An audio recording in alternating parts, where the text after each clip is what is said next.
Hi, ನಾವಿವತ್ತು ಇಟಗಿ ಕ್ಷೇತ್ರಕ್ಕೆ ಬಂದೀವ್ರಿ. ನಾವು ಗದಗ ಹೊಂಟಿದ್ದೀವ್ರಿ. ದಾರಿ ಒಳಗೆ ಕ್ಷೇತ್ರ ಕಾಣಿಸ್ತು. ತಾಯಿ ದರ್ಶನ ಮಾಡ್ಕೊಂಡು ಹೋಗೋಣ ಅಂತ ಬಂದ್ವಿ. ಇದು ಗದಗಿಂದ 45 ಕಿಲೋಮೀಟ್ರ್ ದೂರ ಆಗುತ್ತೆ. ಇಲ್ಲಿ ಪ್ರತಿ ಅಮಾವಾಸ್ಯೆಗೂ ತುಂಬ ರಶ್ ಇರುತ್ತೆ. ನೀವು ನೋಡ್ತಾ ಇರೋದು ಭೀಮಾಂಬಿಕಾ ತಾಯಿ ಗದ್ದುಗೆ.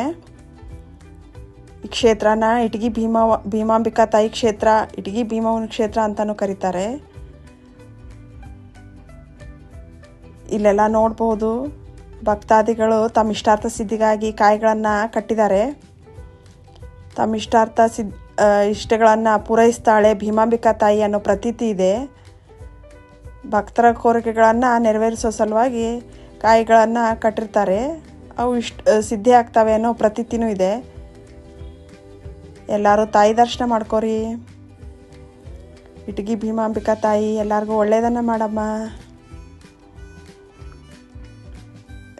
ನಾವೀಗ ದರ್ಶನ ಮಾಡಿಕೊಂಡು ಮುಂದಕ್ಕೆ ಹೋಗೋಣ.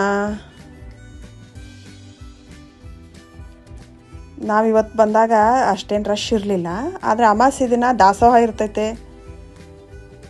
ಇಲ್ಲಿ ಭಕ್ತಾದಿಗಳ ಸಂಖ್ಯೆನೂ ತುಂಬ ಜಾಸ್ತಿ ಇದೆ. ಇಲ್ಲಿ ಕಟ್ಟಿರೋ ಕಾಯಿಗಳನ್ನು ನೋಡಿದರೆ ತಮಗೆಲ್ಲ ಅರ್ಥ ಆಗ್ಬೋದು ಇಲ್ಲಿ ಎಷ್ಟು ರಶ್ ಇರುತ್ತೆ ಅಂತ.